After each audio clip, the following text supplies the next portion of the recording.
Molly looked at the bowl. Just 3 more spoonfuls and she would be done. That sounded like a compromise she could probably manage. Hesitantly she opened her mouth a little bit and smiling at her success the worker plowed a spoonful into Molly's mouth. Molly quickly swallowed trying not to taste the baby food. The carer spooned in another mouthful almost immediately and Molly struggled at the sudden barrage of food. She swallowed it down. The 3rd spoonful was at her lips just as quick and Molly turned her face away needing a moment just to catch her breath but the worker swerved the spoon round to keep it at exactly the same place pressed up against Molly's lips dripping some of the goop down her chin. Giving an inward sigh Molly opened up her mouth and the final spoonful went in. She gulped it down and breathed a sigh of relief that was promptly cut off by a 4th spoonful. It had been so unexpected that Molly swallowed it. She glared at the carer for betraying her trust, but the carer smiled kindly at her. "Look Molly, almost done. Who's a clever girl?" The daycare assistant showed Molly the bowl that was almost empty. "2 more spoonfuls and it'll all be gone, you might as well finish it," the carer said, and Molly resigned herself to the fact that she had been tricked after all. She looked at Sarah who was sitting swinging her legs with her mouth open wide, her face covered in baby food.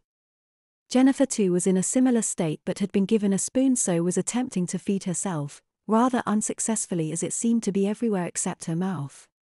With impatience Molly opened her mouth and let the carer feed her the last 2 spoonfuls.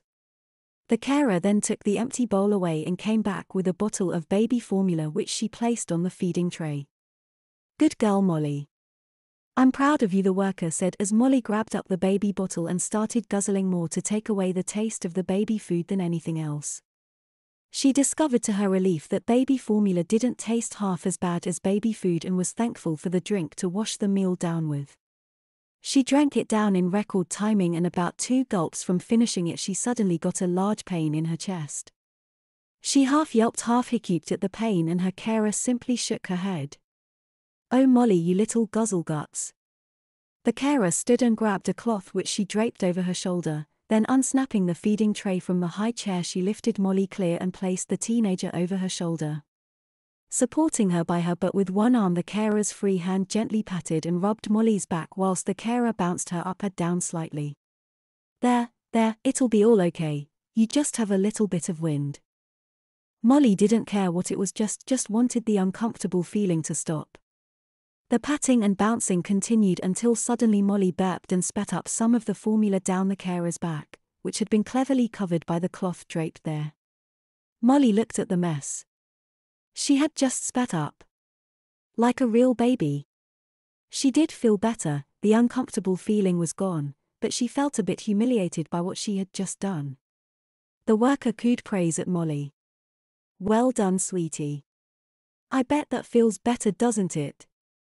The carer eased Molly back into her high chair and fixed the feeding tray back in place giving Molly the almost finished bottle of formula.